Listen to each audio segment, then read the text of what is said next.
They laughed when I turned down a position at my family's billion-dollar company. They said I was foolish, that I'd regret walking away from power, legacy, and wealth. But today I sit in a government car outside their headquarters, in uniform, with 4 silver stars on my shoulders, and the final say on whether their biggest military contract will live or die. They still think of me as just the daughter, the one who went off to play soldier instead of following the family plan. They don't know I now outrank the men who used to speak over me at dinner. My name is Elizabeth Morgan, Major General, U.S. Army Cyber Command. I lead teams who fight silent wars in invisible code. And in 10 minutes, I'll walk into that boardroom, not as the daughter they ignored, but as the woman holding their future in her hands. One breath, then everything begins. My name doesn't appear on the family wall. No medals, no photos, just my father, Thomas Morgan, founder of Nexatech, military contractor, and my younger brother, Andrew, his pride, his mirror image. When I was 10, I asked to learn coding. My father handed me a pink doll and said, "Girls don't need to write code. Let your brother do that." So I learned in secret. At night, in the basement, lit only by the blue glow of an old laptop. My mother told me to smile more, speak less, to stay soft so men wouldn't feel small around me. But I wasn't made to be soft. I wasn't made to be quiet. While Andrew prepped for Yale and corporate luncheons, I was building scripts that could trace cyber attacks back to their source. They had their world, and I had mine hidden, cold and full of fire. And I chose mine. When I told my father I got into West Point, he didn't say congratulations. He said, "That's no place for a girl." My mother just looked down and asked if I'd packed enough warm clothes. Andrew smirked from across the table. "You'll quit in a month," he said. "It's not like you to finish things." They didn't see the hours I trained, the bruises on my ribs from field drills, the nights I slept in boots soaked in rain. They didn't see me graduate top 3% first in my class in cybersecurity. But that letter, the one I sent home with my graduation photo, stood in front of the flag, saluting in full dress uniform. No one replied. No call, no message, nothing. I remember staring at my phone, watching the screen fade to black. That was the first time I realized they weren't just disappointed. They were ashamed. So I stopped waiting for applause. I dove headfirst into every mission they gave me. Cyber breaches, foreign threats, silent wars no one ever hears about. In windowless rooms buried underground, I sat for hours writing lines of code that saved lives. While Andrew toured like tech expos and gave keynote speeches, I was decrypting enemy firewalls in real time. While my father was shaking hands with senators, I was briefing the Pentagon in a dark suit with no nameplate. No one cheered when I was promoted to captain. No one came when I earned my first medal. The only voice I heard was my CO's, "You did good, Morgan. Damn good." I hung that medal in a drawer, not because I didn't care, but because no one ever asked. I built a life in silence, because sometimes silence is the only thing that listens. And still, I kept going. By 34, I was leading Operation Silent Grid, a mission that stopped a global cyber attack before it made the news. Hospitals, airports, defense satellites, all nearly shut down in 6 minutes. We blocked it in 4. My team never made headlines. Our names weren't in reports, but somewhere a child's surgery wasn't canceled. A plane landed safely. A soldier's position stayed hidden. That was enough for me. Until I saw Andrew on TV boasting about Nexatech's military-grade encryption built on patents he didn't write, selling promises he didn't understand. He called himself a protector of national security. The irony stung, because while he stood under the spotlight, I stood in server rooms where the only light was a blinking red warning, and still I said nothing. Because part of me still hoped maybe one day they'd notice. They didn't, but the war kept coming, and I kept fighting.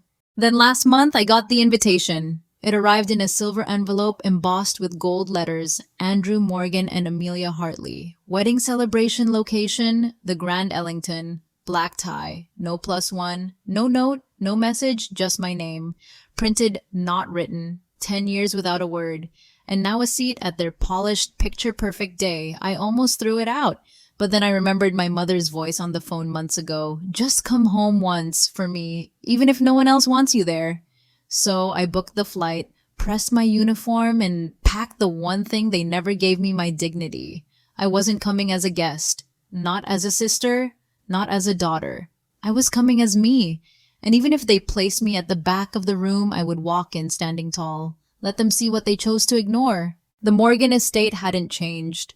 White columns, manicured hedges, a driveway wide enough for limousines and egos.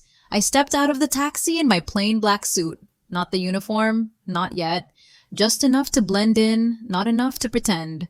Clara, the housekeeper, opened the door. Her eyes lit up.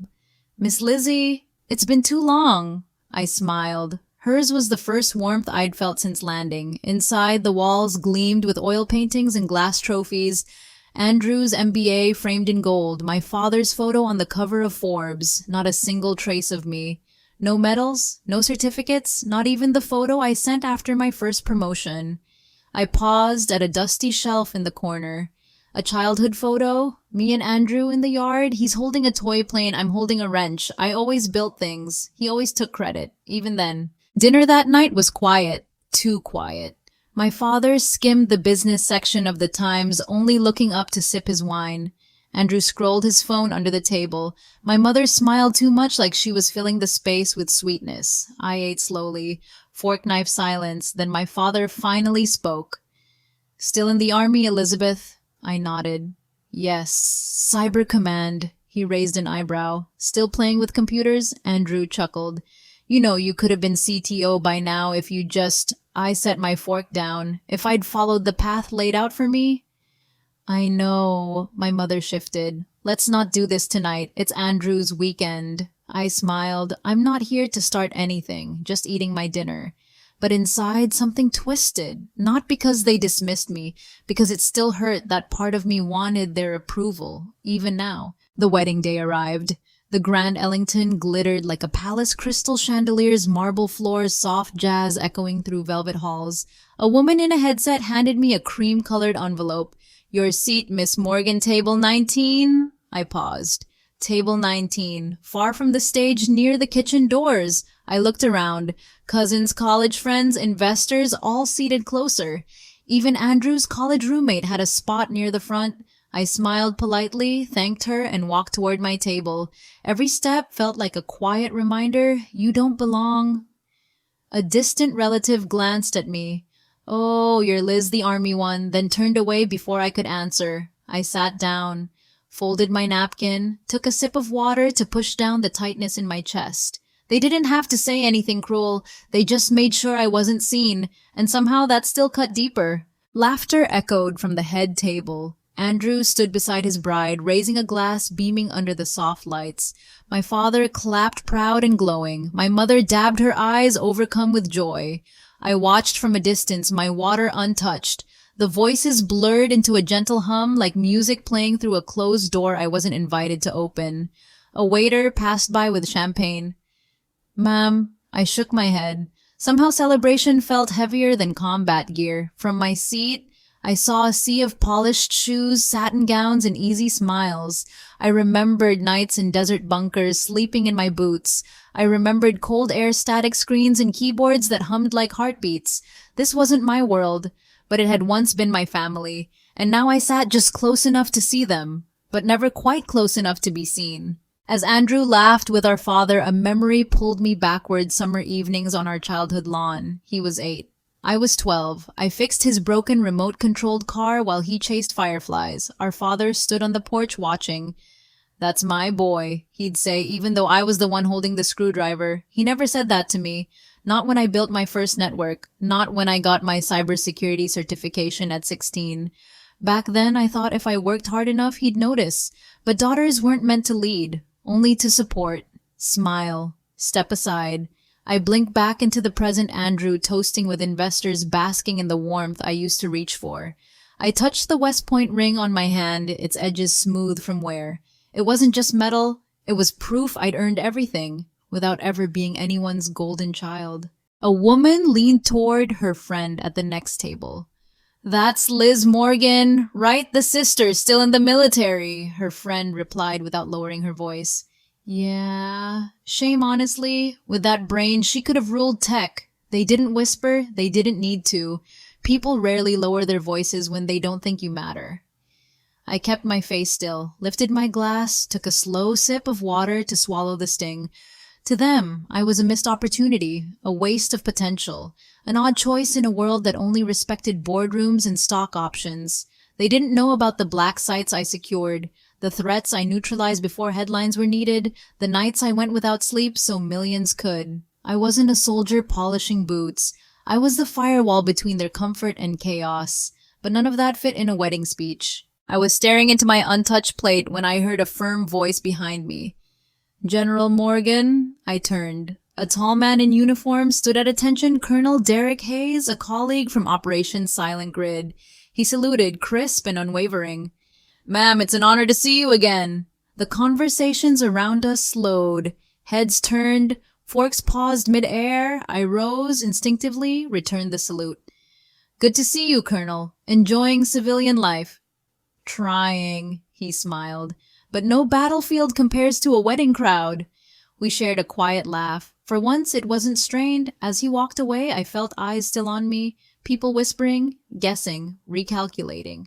A woman nearby said softly, "Wait, she's a general?" I sat down again slowly, still quiet, still composed. But something shifted. For the first time all night, they saw more than the daughter. They saw someone they hadn't prepared for. They didn't speak to me, but their glances did.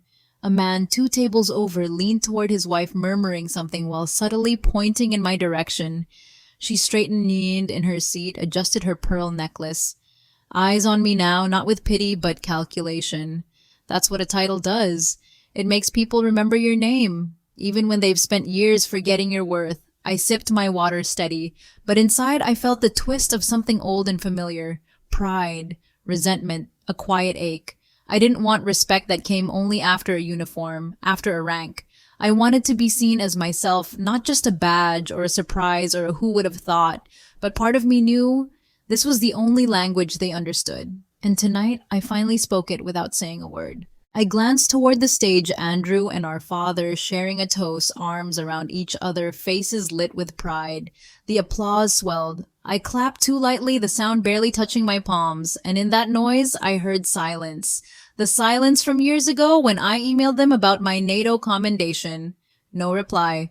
When I invited them to my promotion ceremony, no seat was filled. When I sent a photo in full uniform, smiling beneath the American flag. Not even a, "We're proud of you." My mother once said, "They just don't understand your world, Lizzie." But they never tried. I had shown up for them. Birthday calls, care packages, even this wedding.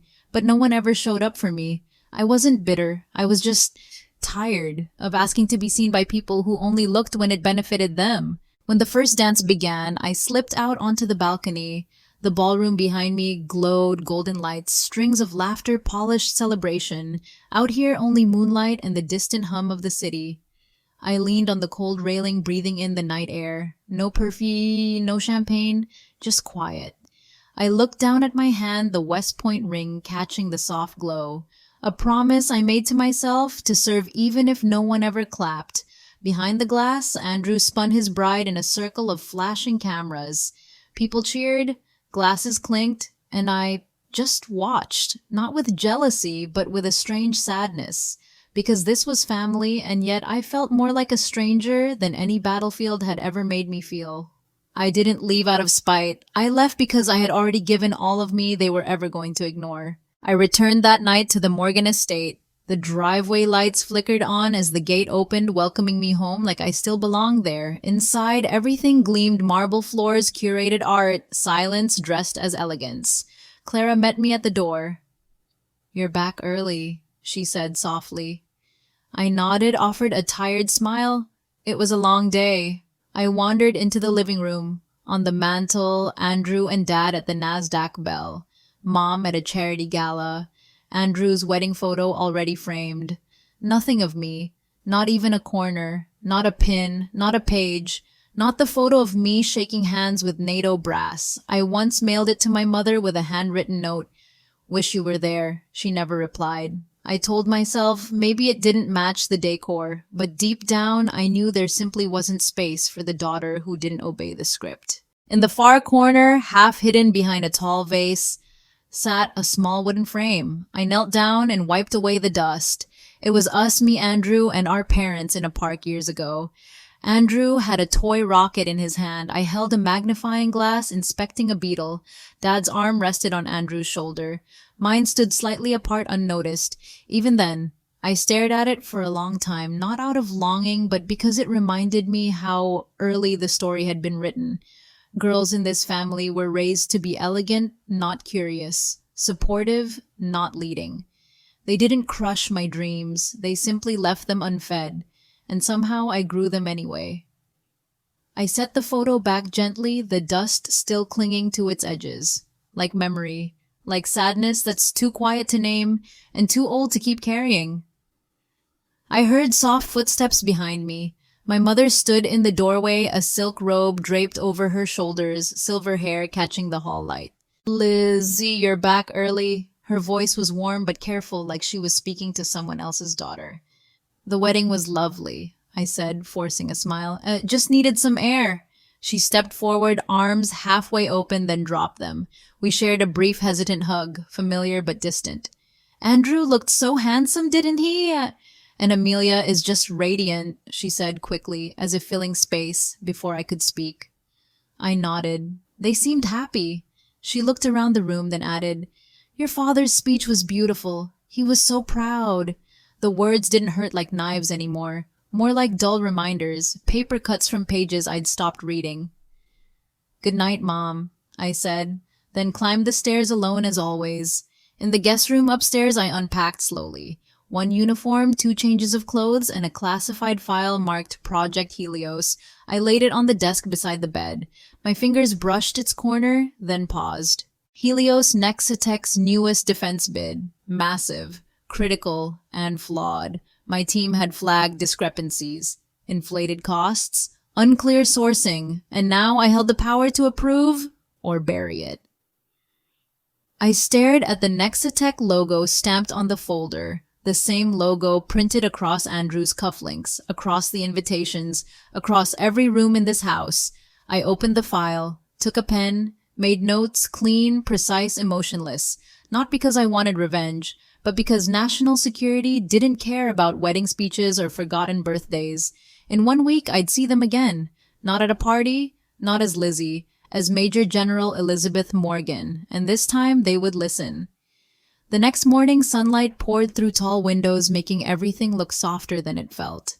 I walked into the dining room. My father was already seated, reading the Wall Street Journal, his coffee steaming untouched. He looked up briefly.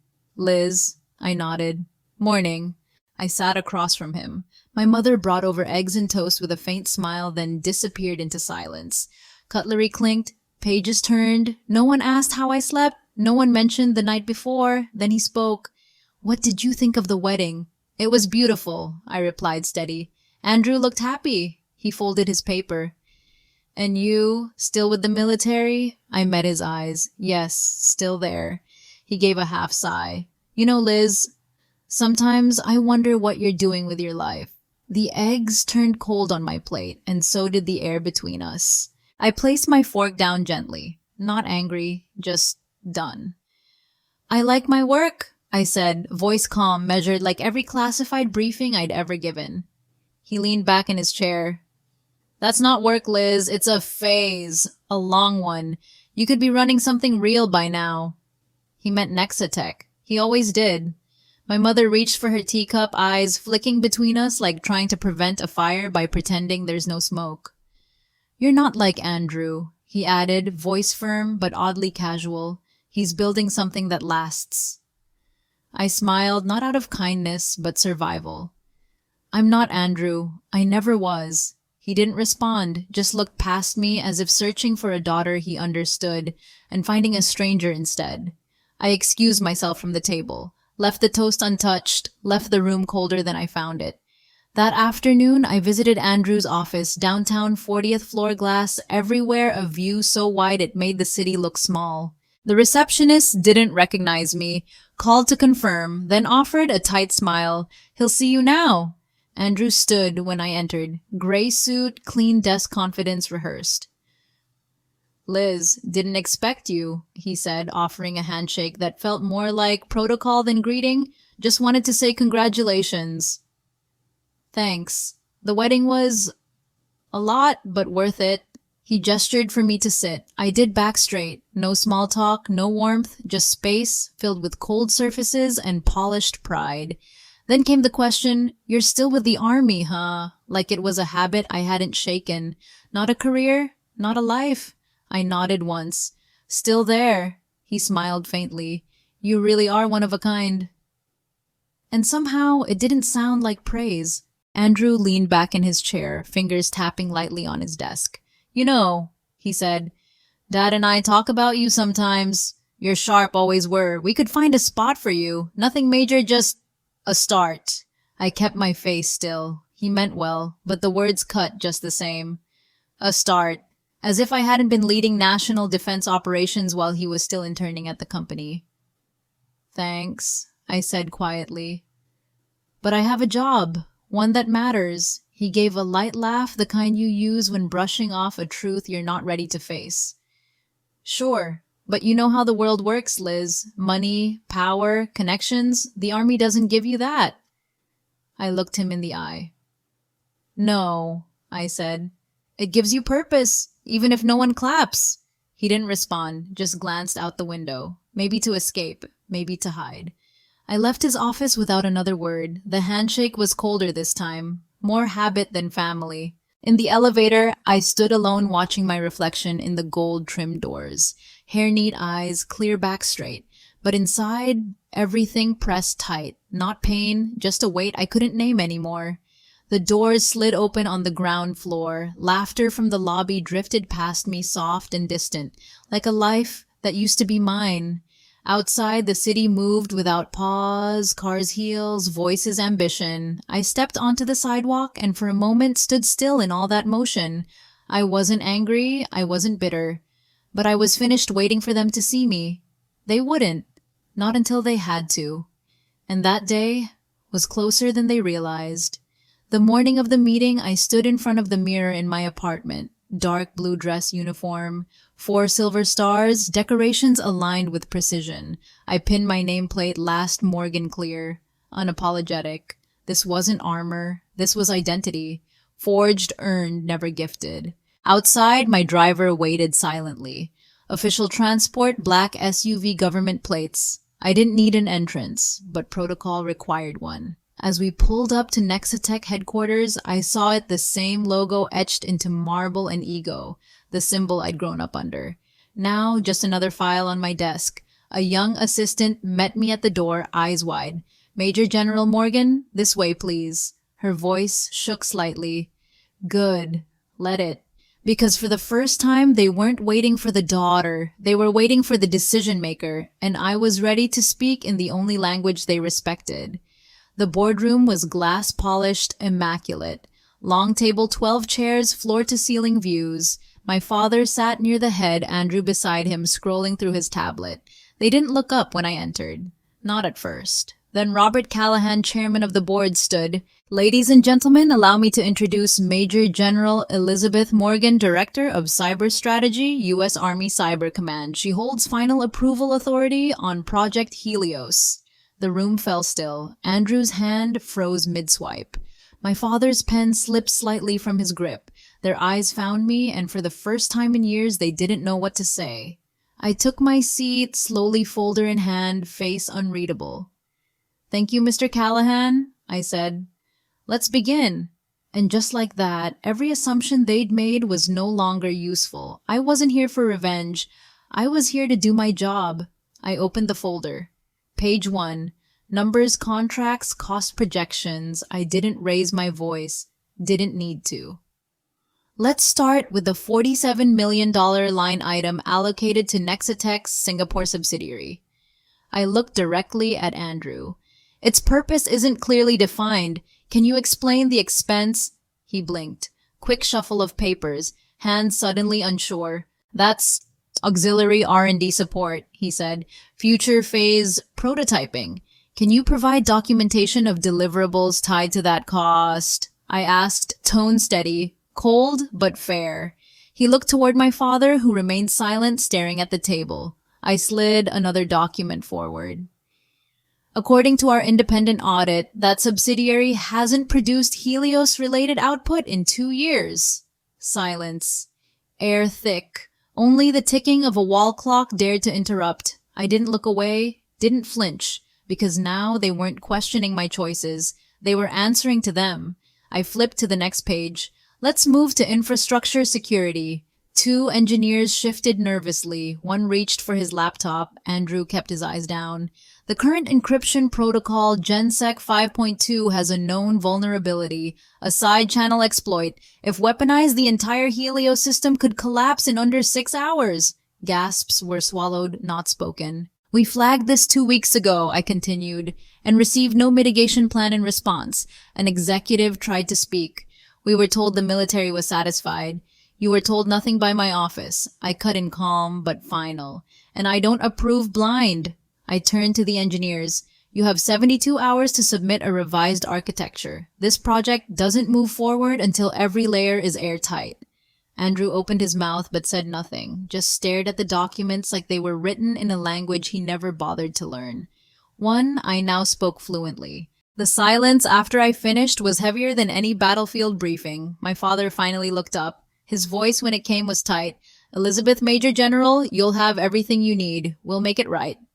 I nodded once, not with warmth, with professionalism. I trust Nexitech will respond appropriately, Mr. Morgan. Hearing him addressed that way, not Dad, not Father, just Mr. Morgan, landed harder than any reprimand. I saw it in his eyes. The shift. From control to recognition, from doubt to something closer to respect.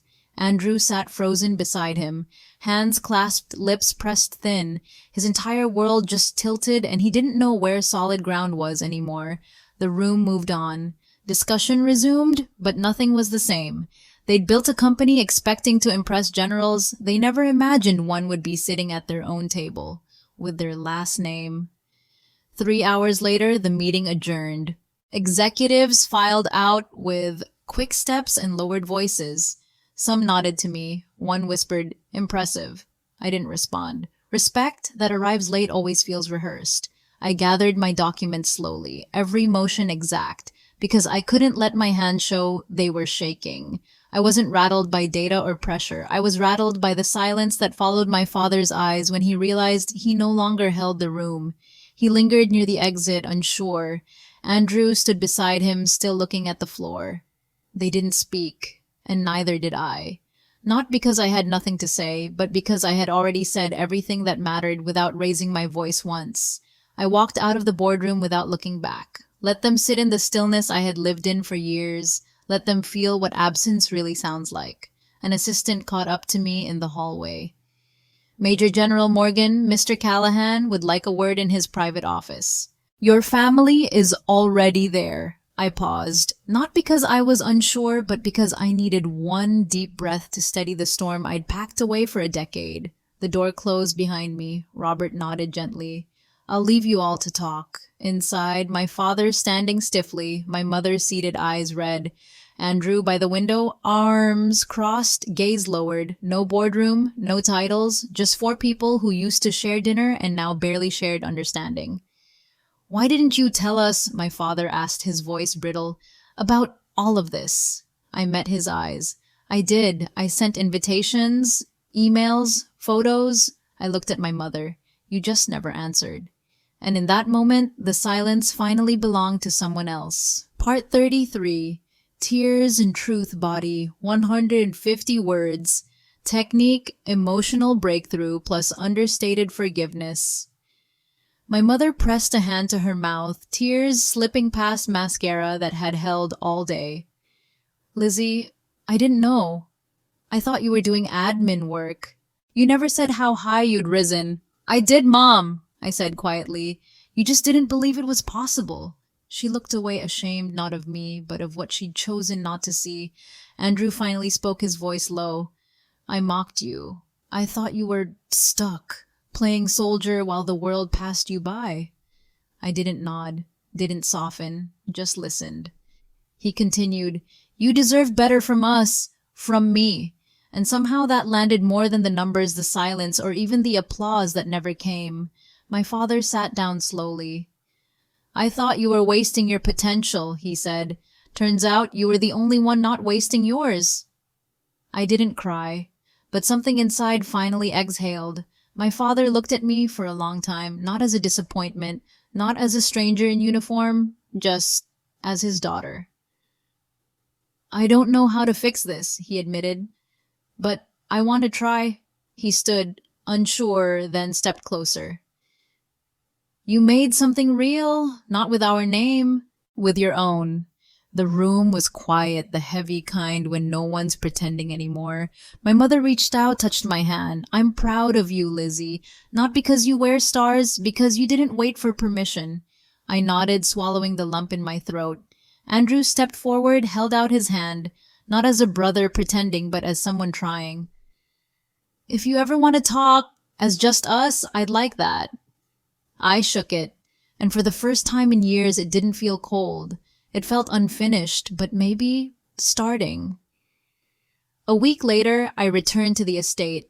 The air felt different, less formal, more lived in. Clara greeted me with her usual warmth, but this time so did my father. In the living room, something stopped me mid-step. On the wall above the fireplace, next to Andrew's MBA beside my father's Forbes cover, hung a new frame. It was the photo I'd sent years ago, me in full uniform standing before the American flag, shaking hands with a NATO commander. The caption read, "Major General Elizabeth Morgan, U.S. Army Cyber Command." I stared at it for a long time, not because I needed the space, but because they'd finally made one. My father came beside me quiet. "It belongs there," he said. "We just took too long to see it." I didn't answer. Just let the silence mean something new this time. That evening we had dinner together. No silver trays, no hired servers, just roasted chicken, mashed potatoes, and my mother's apple pie. The conversation felt unsure at first, like a new language we were all still learning, but no one flinched. No one looked away. My father asked about the AI defense program I was leading, not with doubt, with interest, genuine if awkward. "So, is it like science fiction stuff?" he asked. I laughed softly. "Not exactly, but close enough to scare the wrong people." My mother leaned in. "You were always building things, Lizzie, even when no one saw what they were." Andrew passed me the salad. "One of your encryption protocols. We adapted it for a Nexatech system last week. It worked better than ours." I met his eyes, and this time, I didn't feel like I had to earn the moment. I was part of it. Later, I stepped into the garden alone. The pool shimmered under the moonlight just like it had when we were kids. Back then, I used to lie on the grass dreaming about space machines, anything that felt bigger than this house, anything that felt like mine. The door creaked open. My mother walked out, draping a sweater over my shoulders. "It's chilly, Lizzie." I looked at her, eyes softer now, not scanning, seeing. "You don't have to take care of me," I said gently. She smiled. "Maybe I just want to." We stood there in silence, listening to the wind in the trees, the kind of silence that heals instead of hurts. "I'm proud of you," she said, voice low but certain. "Not because you're a general, but because you stayed true to yourself. And for the first time, that was enough." When I returned to my apartment near the Pentagon, I unpacked slowly. Uniform-hung boots lined by the door, the rhythm of my real life. At the bottom of my bag, tucked beneath briefing folders and worn gloves, was an envelope. Handwritten. My mother's script. I opened it carefully. "Lizzie, you've always been brave, but your greatest strength wasn't in the stars on your shoulders. It was in never letting the world tell you who to be." I see that now. Love, Mom. I set it on my desk next to my medal beside my West Point photo. Not because I needed the reminder, but because I'd finally been given it. A small, quiet space where I didn't have to fight to exist. And for the first time in years, I didn't feel like I was living alone inside the uniform. 2 days later, I got an email from Andrew. Subject line, "Thanks, Liz." I reviewed the Helios cost structure again fully this time. "You were right. I missed things. Important ones. I'm fixing them. Thank you for not tearing me apart in front of the board. You could have. You didn't. I was wrong about you. If you're free this weekend, coffee at our old spot, just us." I stared at the screen for a moment. Not because I doubted him, but because it was the first time he saw me without a mirror of himself in the way. I replied simply, "Saturday 10 a.m., you're buying." He wrote back in minutes, "Deal. No apology could fix the years, but small steps matter." And this time he was walking toward me, not past me. Saturday morning, I walked into the cafe, same worn booths, same cinnamon smell. Andrew was already there, 2 coffees waiting. No suit, no show, just my brother. We talked. About work, about mom, about things we used to laugh at before ambition made strangers of us. He said, "You didn't just prove us wrong, Liz. You made me want to do better." I didn't need an apology. What I needed was exactly this, to be heard without having to raise my voice. When I got home that afternoon, I placed my mother's letter in a small frame, set it beside my medal. No longer hidden, no longer quiet. I was never the forgotten daughter. I was the one who remembered who she was when no one else did. If you've ever been dismissed, overlooked, or underestimated, don't disappear. Become undeniable. If this story stirred something in you, a memory, a wound, a quiet strength, I'd love to hear it. Drop a comment, share your truth. You're not alone in it. And if you believe in stories that remind us who we are, hit subscribe. More voices are coming, more stories that deserve to be heard just like yours.